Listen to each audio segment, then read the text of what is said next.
bien.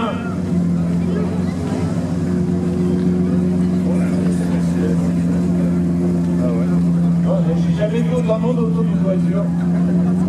C'est vrai, on a présenté des beaux modèles ici, au jeu qu'on a signé. Et celle-ci, c'est vrai.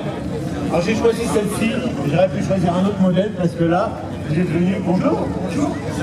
Tiens, pourquoi? Tu t'appelles comment? Maxime. Enchanté, merci de nous accueillir chez vous. Bah, avec plaisir.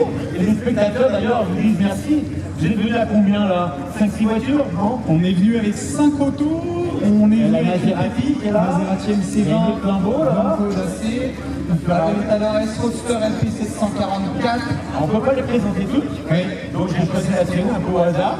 C'est pas un mauvais choix, je pense pas. C'est pas un mauvais choix, c'est la préférée. C'est une Aventador. Alors c'est une Aventador S-Roadster LP744 ad personam. Oh la vache. Tu peux nous dire en détail, ça signifie quoi exactement alors? Alors Aventador S-Roadster c'est le modèle. Alors Roadster, on a bien vu qu'il n'y avait pas de toit. Voilà, ça c'est on le comprend modèle. bien. Le toit il est où d'ailleurs le toit? On le range? Le toit, on le range tout à fait. C'est l'esprit d'un Targa, donc c'est un toit en dur qu'on vient rentrer directement dans le coffre avant. On coffre avant, il se loge tout ça du confort et... C'est ça, tout à fait. Ok. Et le reste, S? Bon, S, comment? c'est l'évolution de la Aventador classique qui est en 700 chevaux. Ouais. Celle-ci fait 740 chevaux, toujours avec le même V12, le CX5 atmosphérique, qui nous est cher. 740 chevaux, c'est déjà pas mal. C'est pas mal. La voiture a fait plus d'une tonne. Elle fait 1625 kg à 7 exactement. Quand même. Quand même. On a une architecture qui est très ancienne entre guillemets, parce que Lamborghini a commencé à faire des V12 avec leur première voiture, la 350 GTV.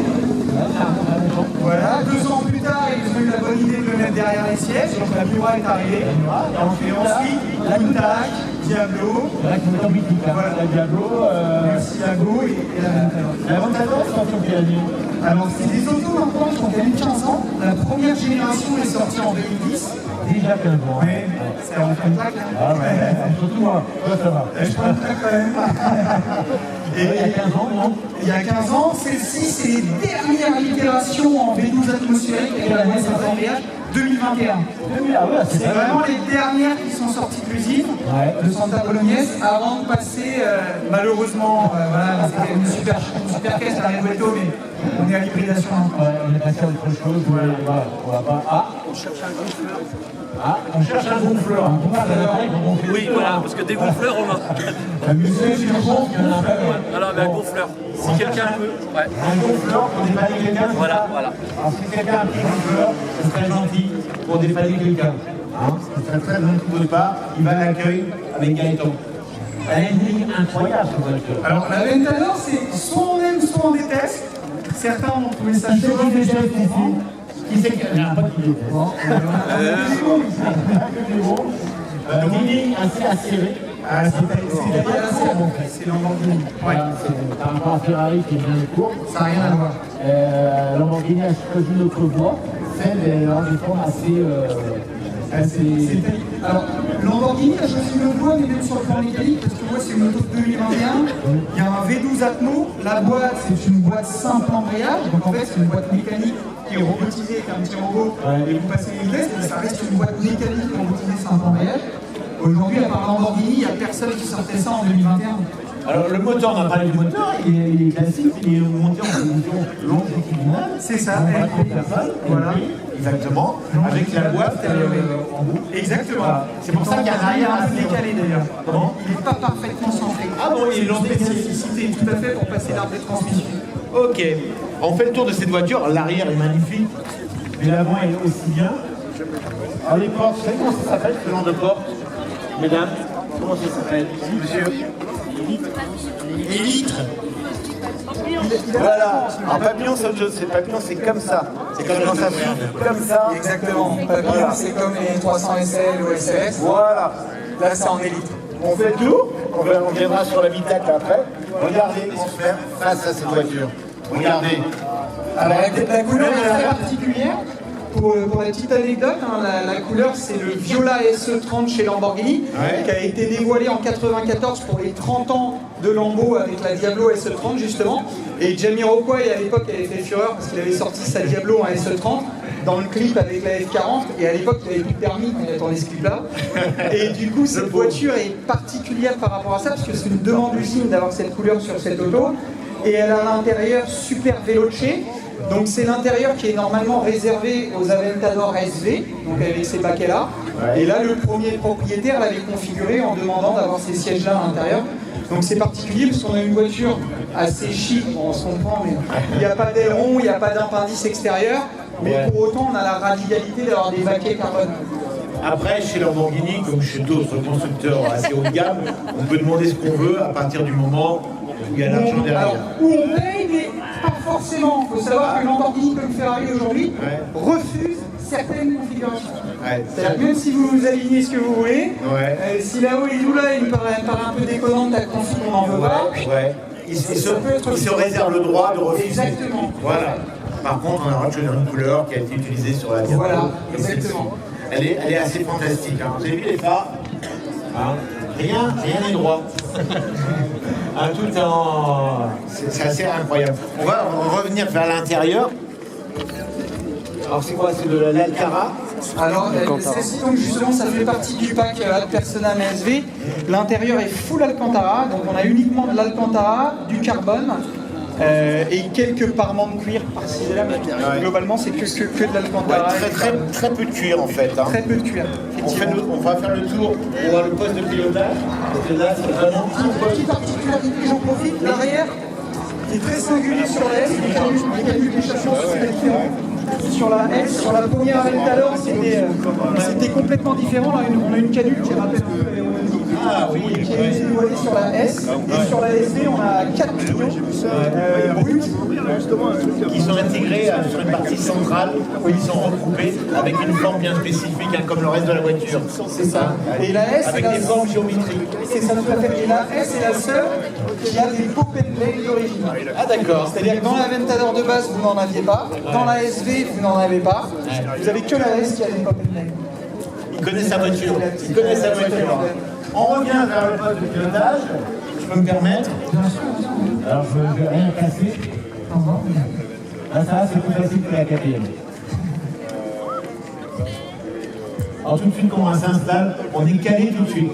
Hein, là, c'est une voiture de sport. Alors par définition, et c'est vrai que si on veut faire du circuit ou aller à une certaine vitesse sur un circuit, parce qu'il y a une grande vitesse que sur circuit, je le rappelle, eh bien il faut qu'on soit bien maintenu, il faut que le corps soit bien maintenu. Là tout de suite on est calé. Là on est bien latéralement déjà. Et alors au niveau du confort, c'est les... Ce sont les baquets les plus raides de la production. C'est-à-dire que vous pouvez monter dans n'importe quelle voiture sur les baquets, ce sera très confortable.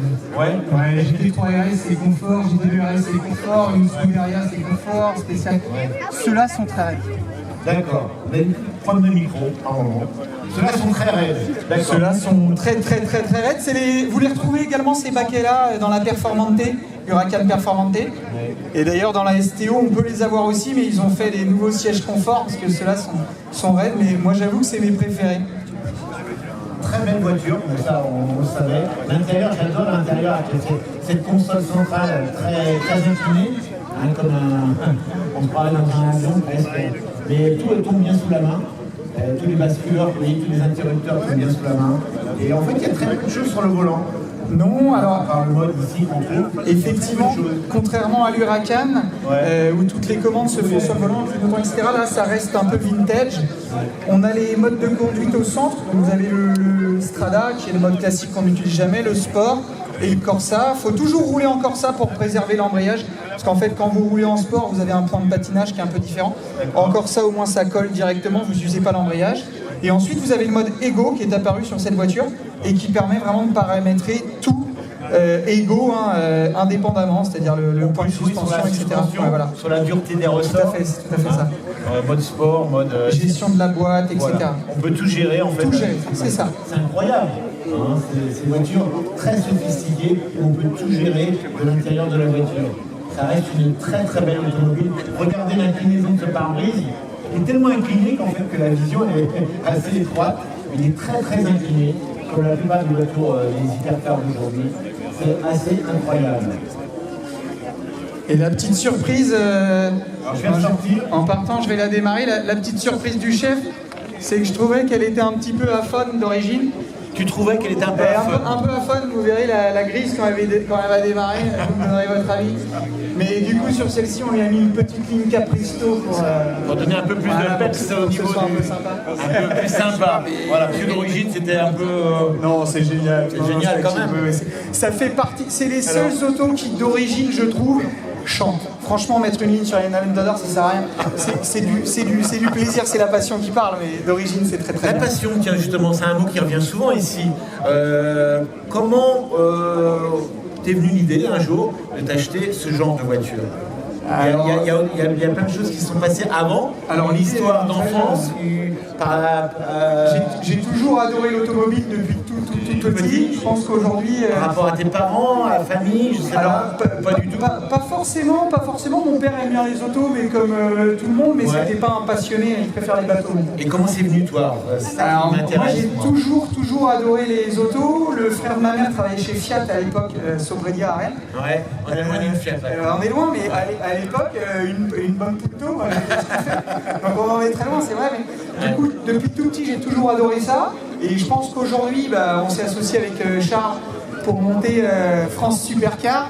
C'est quoi, tiens, c'est quoi France Supercar? Alors France Supercar, ça nous fait nos 3 ans, nous sommes installés à Mandel. Et on fait de l'achat, on ne fait pas de location, on répète tous les jours, on ne fait pas de location. On fait de l'achat-vente de voitures de sport et de prestige. Et donc ça fait 3 ans maintenant avec Charles que l'aventure a commencé. Charles, avant, pour la petite anecdote, c'était mon vendeur de voitures, il m'en a vendu beaucoup. D'accord, il est où Charles? Il est juste ici. Et à force de vendre des voitures, on a lié un lien d'amitié. Ouais. Et France Supercar, en gros, l'idée c'était de vendre des produits qui nous plaisent et qui nous alignent. Voilà, et je pense qu'aujourd'hui, vous me demandiez qu'est-ce qu'il fait. La passion fait qu'aujourd'hui j'ai réussi Il y en a d'autres qui font ça maintenant dans la région. Hein. On n'est pas mal, mais c'est bien. On connaît un Cornu aussi, tu dois connaître aussi.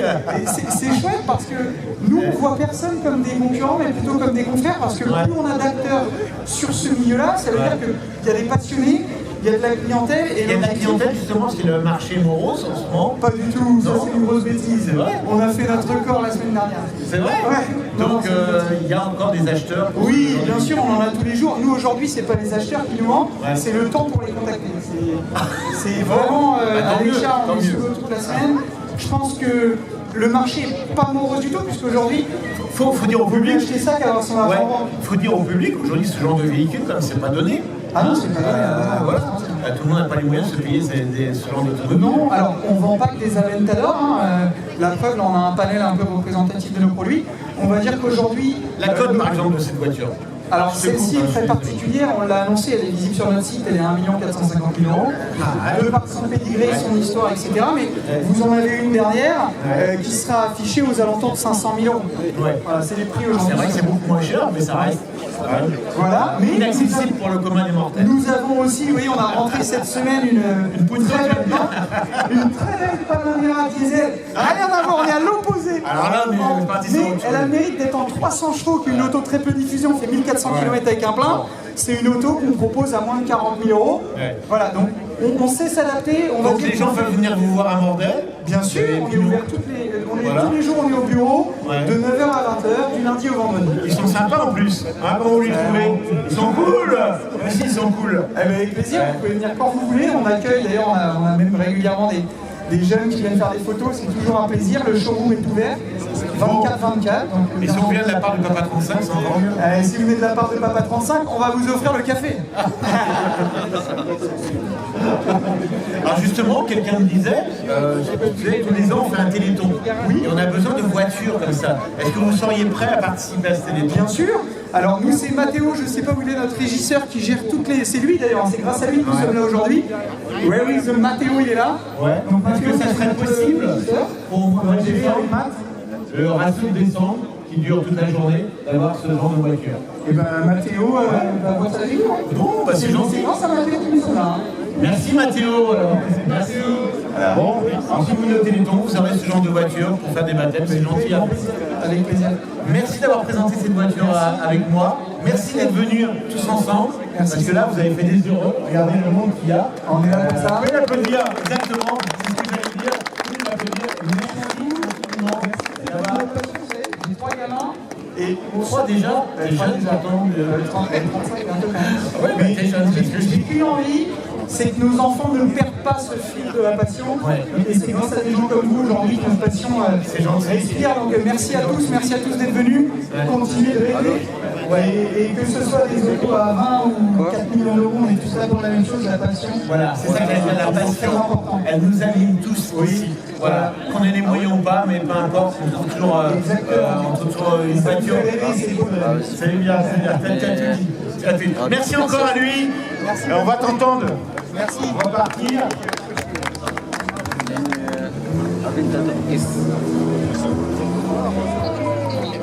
Là, je t'envoie un.